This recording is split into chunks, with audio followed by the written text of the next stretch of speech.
Hello everyone and welcome to my logo tutorial video.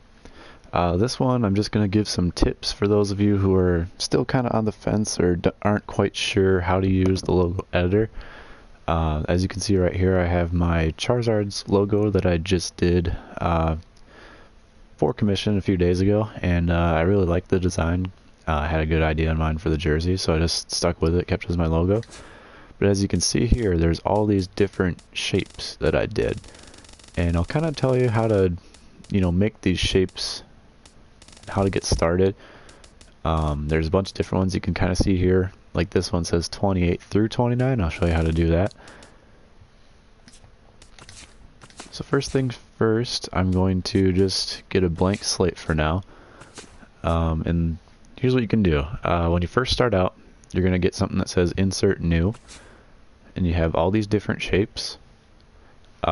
Most things that I do are made out of basic or curve shapes, and then you have like the fonts here if you want to do like a cursive logo. And it might be kind of tricky or just a little bit ignorant of me to say, but when you first want to do like a logo, what you want to do is break it down into shapes. And I know some people will look at a logo and they're just like, well, I don't see any shapes. Just try and do it the best you can. The more you do it, the more you'll get used to it. Actually, I'll go back to my Charizard's one here. So right here, you can see I kind of grouped together my wings, and I'll show you how to group things later. But if I ungroup it and zoom in, which wing do I have here? The right one.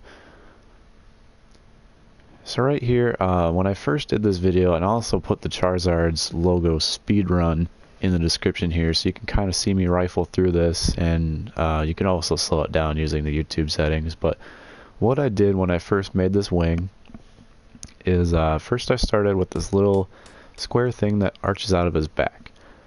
And most logos have like an outline, so this Charizard one, you could do with a black background, and I did that originally just to fit the picture that I was going off of, but I gave him a black outline. So I first did these black squares right here. You can kind of see them pop up. And this one right here is behind the body.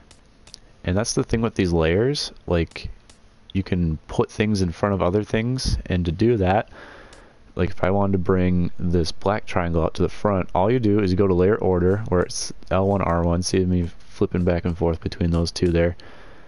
And then you just hit the L2 or R2 button and move it up. So you can see this black triangle is making its way up and down, and it kind of takes out that orange part. So if I bring it all the way up to the front, and there it is. You can see it's in front of completely everything. And if I put it back to where it was, well, that's about as low as it goes, but I could bring it over here, and it's behind both the wing and the body. And then I can do it like just in front of the wing, but not in front of the arm, like that. So basically just knock it down into shapes.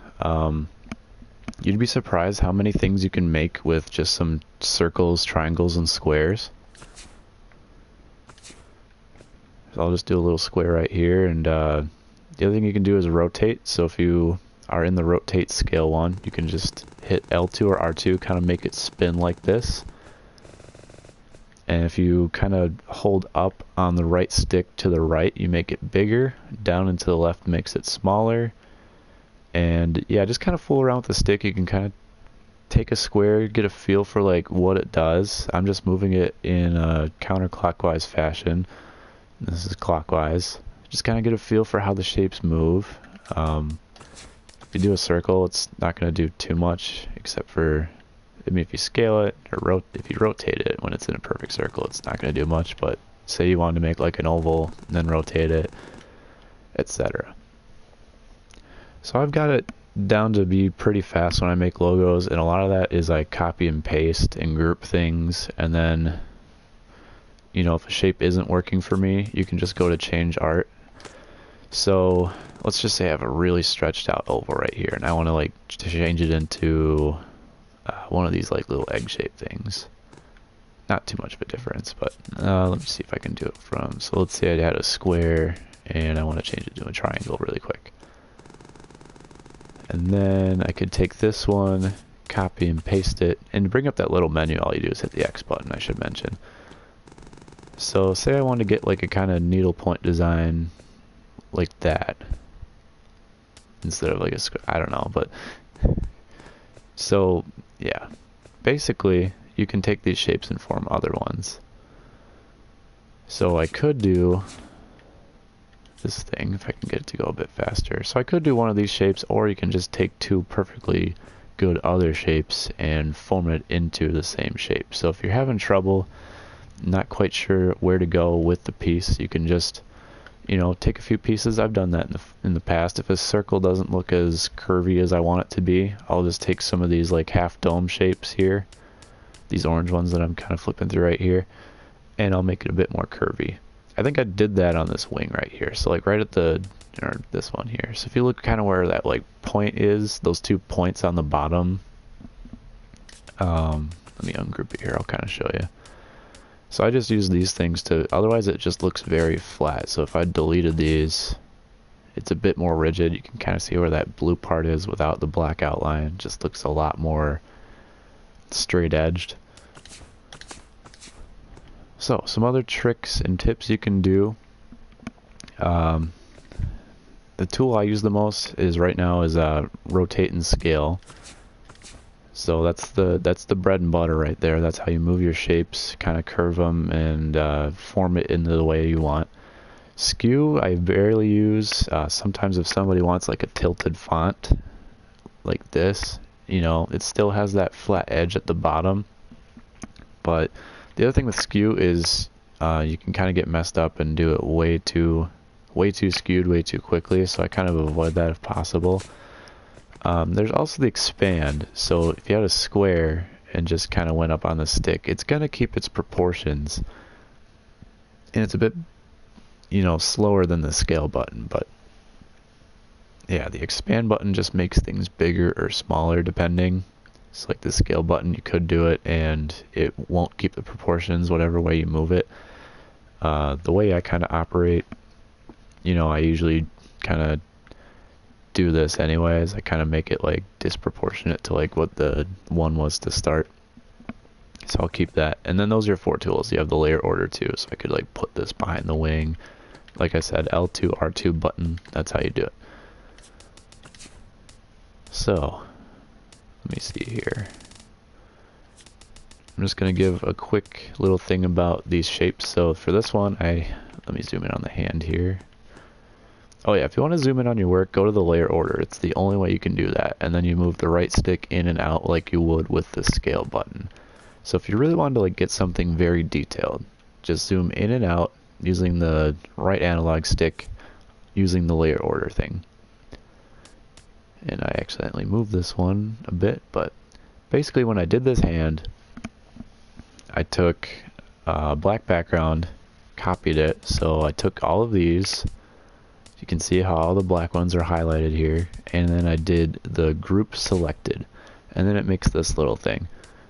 So now I did the exact same thing. Actually, I'm gonna do this here. I'm gonna copy this, paste it, and it's on top, so you have the 2 black ones, but like say I wanted to make this a different color. And yeah, same thing. If you hit X, you get all these options. So that's where you get the group buttons. There's more ones, so you can like horizontal flip, vertical flip. So if you have like a triangle and want to make it upside down or flip it to the side.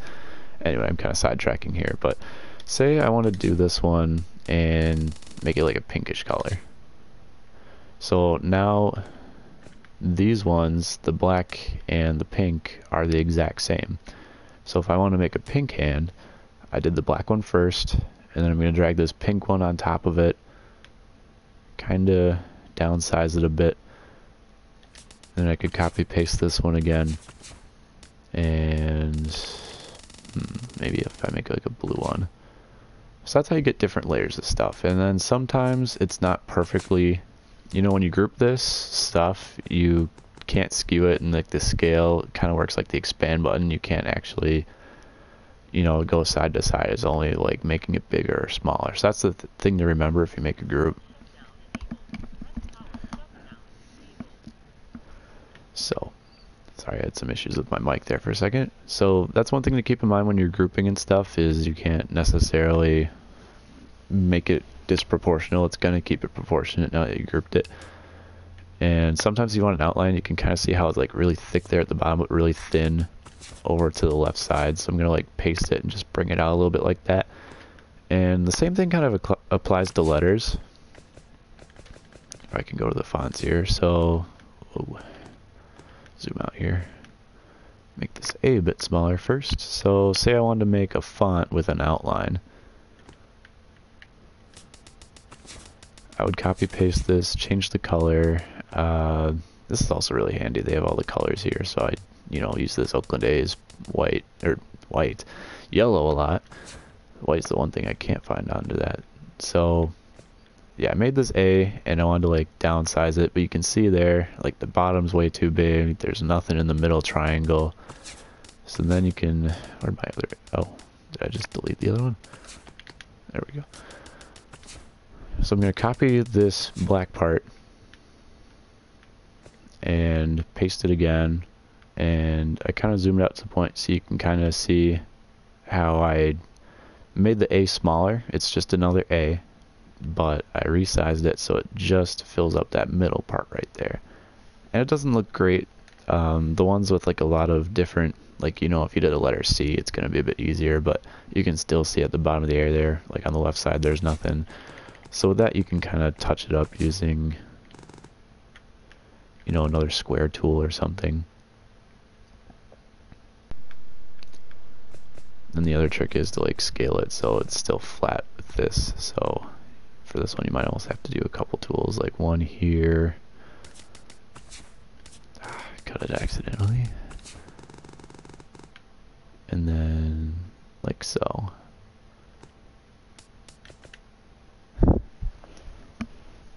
I'm not exactly taking my time with these. I'm just kind of give you like a rough estimate of what I do. So let's get another clean slate here. And then the other thing I get asked to do a lot is cursive letters using the same approach. So for that, I almost always use font 1, and they come in capital and lowercase letters. So most of the time I'd start with a capital, and these ones you don't have to really connect the rest of the logo. So I'm going to make this black to start. So I'm going to insert a new one. Let's just spell the word diamond for Diamond Dynasty. I guess with the I you can kind of connect it like this, but resize it however you'd like. And then when making letters, and sometimes this will work with shapes, sometimes I don't want to take the same shape I just did and try and resize it to whatever I just did. Most of the times if you just take this and then keep inserting new letters, they're all going to look a bit disproportional, and then you kind of have to spend a little bit extra time just trying to get them to match up. So a neat trick is you copy this, paste it, so now I have two I's, and then you just change the art to an A for diamond. And what it does is it just takes that I that you just copy pasted and makes it identical in size to this I. So you really don't have to do too much shaping. Like you might have to do a little bit with this cursive just so like these points match up, but that's about it. So then I copy this A, do the same thing, and form an M. You can kind of see like the bottoms aren't necessarily touching together, and that's one of the things with like the cursive logos, but all of those are the same size now, and there's like no guesswork involved. You don't have to say like, well, I'm not sure if this is the same size or not. So there's another O, same thing. Just gonna finish out the rest of the word here.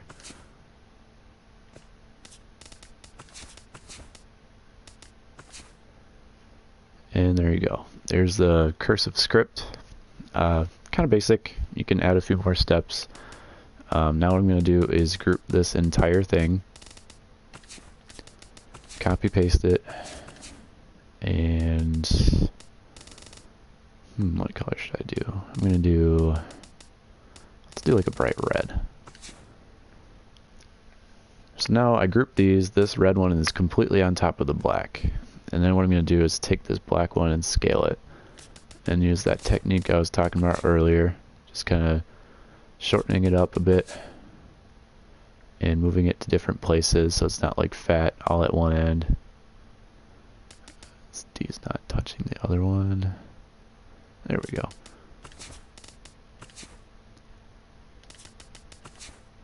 You can use this too, like if you really wanted it to be like heavy set to the right or left or something based on whatever your design is. So if you look at that, it's pretty much the same. Now that I've added a bunch of layers, it's pretty much the same outline almost everywhere. There's just a few sharp points I'll have to correct where that D tip is there. Probably where that I dot is. So you could just go in, you know, add a little circle instead of the other black, just as long as it covers up the whole thing. And that's a bit big for my liking, but you kind of get the point there. And then that like little tail where the D is right here, that could be fixed. But a little bit of a crash course in script. That's how I usually do my scripts, and then just do a little bit of patching. So that way it takes it saves you a little bit of time. That only took me like a couple minutes. And if you go to the fonts here, they actually have some of those, you know, under things. I forget what they're called, but I just call these like the script. Then you can kind of do the same thing. So I'm just stretching this piece out. I'm gonna copy, paste. Oops, not changing the color yet. Okay, I did make 3 of them. So I'm gonna change this one to black, resize it a bit, and also this one. Bring that up top. Let's go one more, and bring it out to the side. So you can see again, like this curve could use a bit of work just because it's not completely met, and then there's like that little sharp point there. But you know, just a couple minutes, there's a Cursive logo for somebody's team. You know, if you had a team called the Diamonds or Diamond Dynasties or something, you know, and then you could go back and even change these things to like a, oops, change color. You could even make it like a powder blue, like a diamond.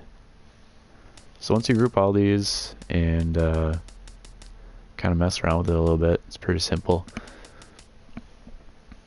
So that's about all I can think of as of now. Just look at my Charizard logo here again. I guess really quick, what you can do is, the other thing is you can copy these elements and then bring it to the next page, so you can kind of see how this is my cap for the Charizards. What I did is you can see there on the clipboard, I just copied that group that I just did and I pasted over here. Those groups will carry over.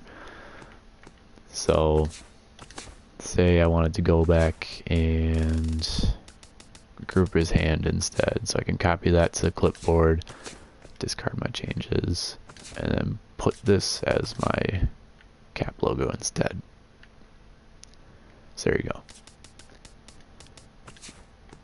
Also, one last thing, save your changes often. I don't know how often your guys' internet goes off, but it'll save it to that. So this is my cap logo, so if I save my changes, whatever I save will show up as my cap. But then what I can do is, if I'm in here, you can export this logo, save it as something.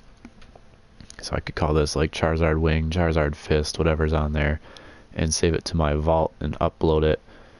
Because you only have 5 logo spaces on your own. That's why there's so many of the same logos uploaded to the vault. It's not that people necessarily like to steal other people's logos, it's just they ran out of space and they, you know, might want to go back to that logo and use it sometime. Like for me, I don't know how long I'll keep the Charizards. I made a couple logos that I've saved in my vault, but there's a couple more that, you know, I'd want to use. I guess I can't show that during the broadcast, but I'll kind of show you in my vault here.